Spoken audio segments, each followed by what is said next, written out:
Okay, so I was just thinking about something the other day. Well, it was some time ago. Basically, the NFL, their official year begins in March.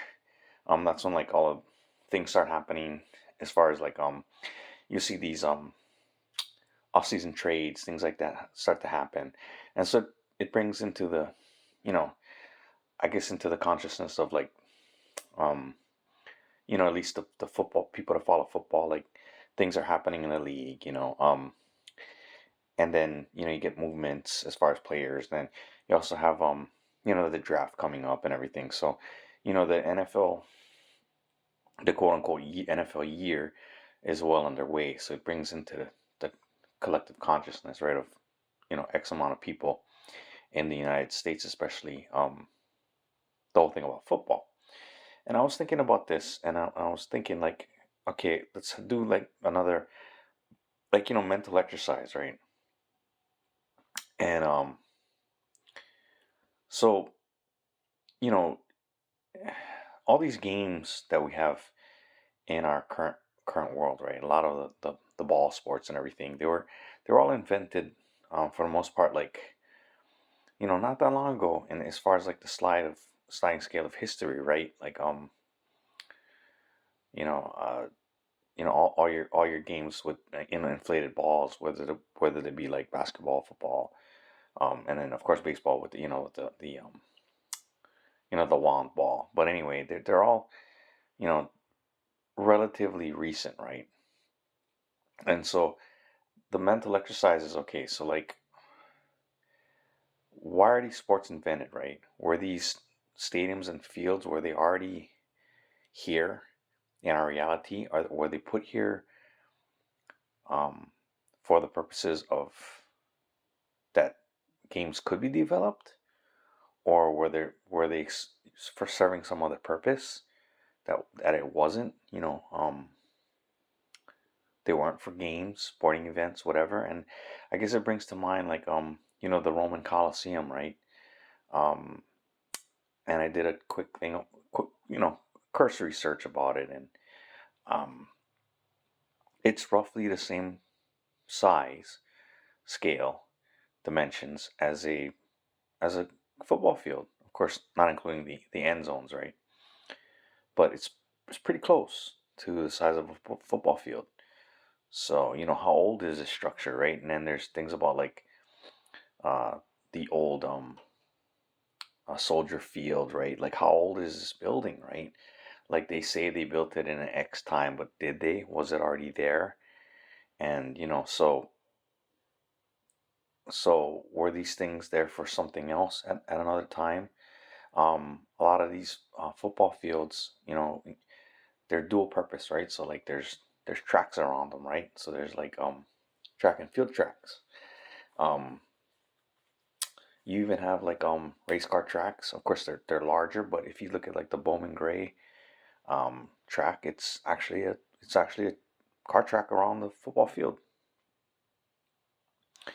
So so I'm not gonna assume what they are or what they were, or I'm not even gonna really venture a guess. But if they were here for a long time, that way predated the sporting events that were when they were invented.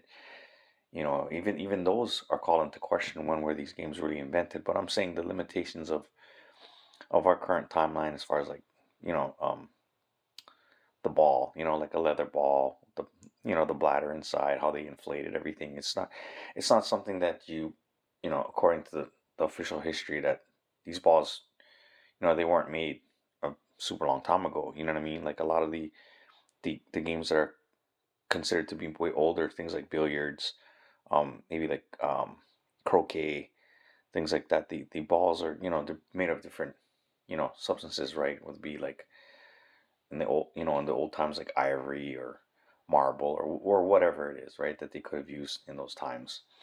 But I'm talking about the sports where, you got, like I said, like football, basketball, for example, soccer. But which leads me to, okay, so if that's the case, and these fields are here and they were being used for a different purpose, and whatever the case may be, then so were these games invented for a reason why those structures existed, right? Oh well, the Colosseum existed because of this or because of that, and it's acknowledged that the Colosseum is really really old, right? A time obviously before these modern sports are invented, right? But I'm saying like things like the old Soldier Field, was it already there? So now all of a sudden, does the game of football, is it invented because hey, we need a use for this field, and while we're at it, you know, um, where's the motivation coming from, right? And like I've said before, I think there's this thing that runs in the background. It's this non-human entity, and it feeds off, you know, the emotions of people. You know, large gatherings of people, especially in person. Whether it be like the rising energy, excitement, um, fear, hate, um, like that whole that whole thing about tribalism in sports, and therefore mind control, right? Like what would people do if they're a fan of a certain team and the rival team comes to town? Mix in a little bit of alcohol in there, and your mind control. You see it so much. I mean, not everybody, obviously, but you see it so much, right? There's violence at these sporting events over, like I said, it's like this tribalism, right? Um, so these big events, they energy can be harvested um, by this thing. Um, you know, uh, and then so as time goes by, of course, football, talking about specifically American football, it has its roots according to the official story in the Ivy Leagues. Um, and it's a college sport, and then you have club teams that are playing, and this becomes the modern NFL, I guess you can say. And then characters like this Pop Warner character, right? Did he exist? Who knows, right? But for some reason, this guy's pulled forward through time, right? And this is the thing for youth, right? This is to get the youth involved, right? This is Pop Warner football leagues, and I guess the whole point of it is it's our modern day, it's that bread and circuses, right? I mean, not the bread part, but the circuses, right? Um, where we have it's called the gridiron. You got all the modern day, the gladiators that and of course it's also like it's basically a military game, right? It's like land acquisition, right? Is what football is about for the most part. Um,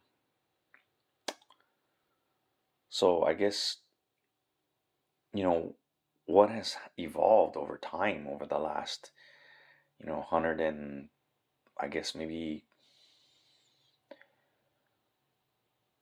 140 or so years, roughly, about maybe, um, is that American football in the United States has become like the biggest, most watched um, sporting events that we have in the country. And what is the trickle down effect of that?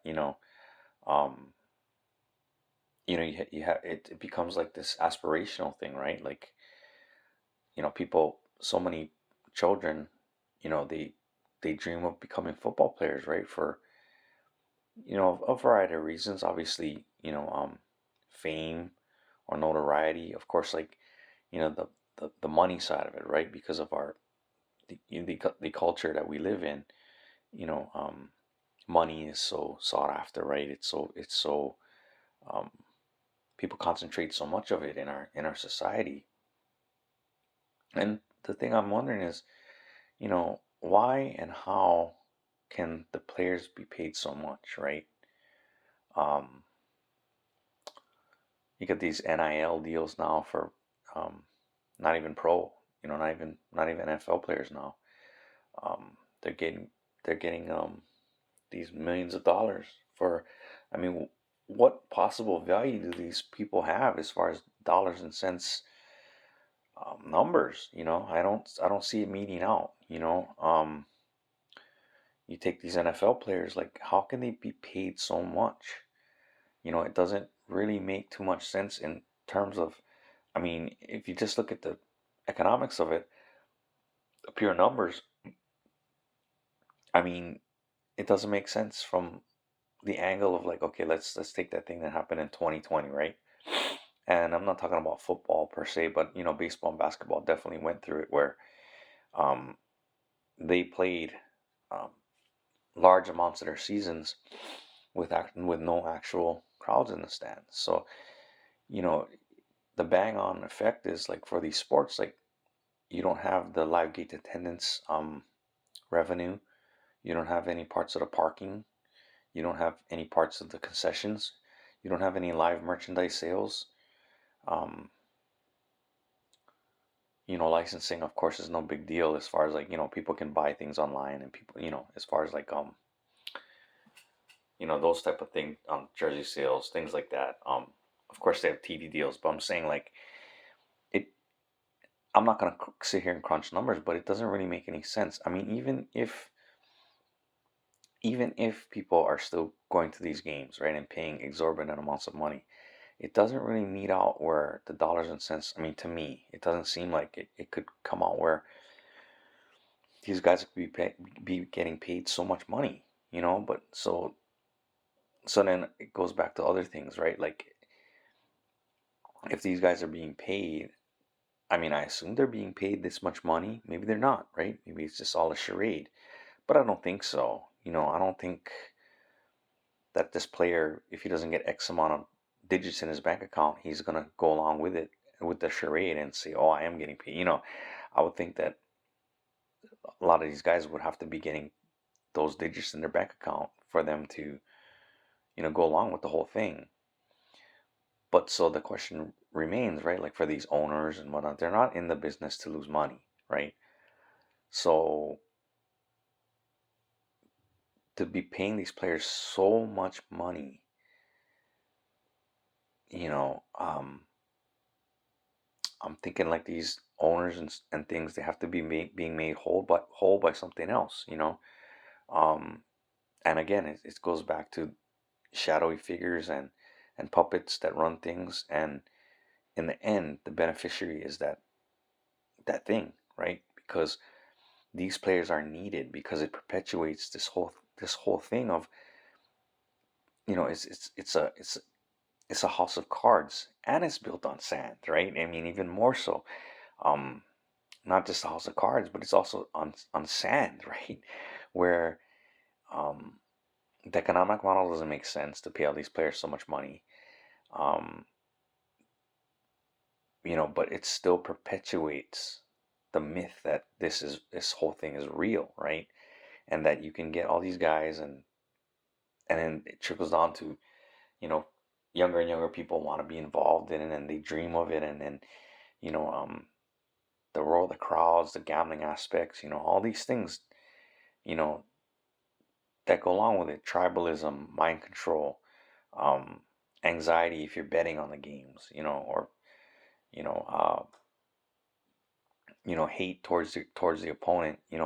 At the live events, you get these huge gatherings of thousands of people at one time. All that emotional energy. Um, this thing is feeding off of it. It's a damn smorgasbord, of of that energy, and that's its most powerful thing, right? Like people say, like that attention, right, of people, but not just their attention, their focus, their energy that they lend to it.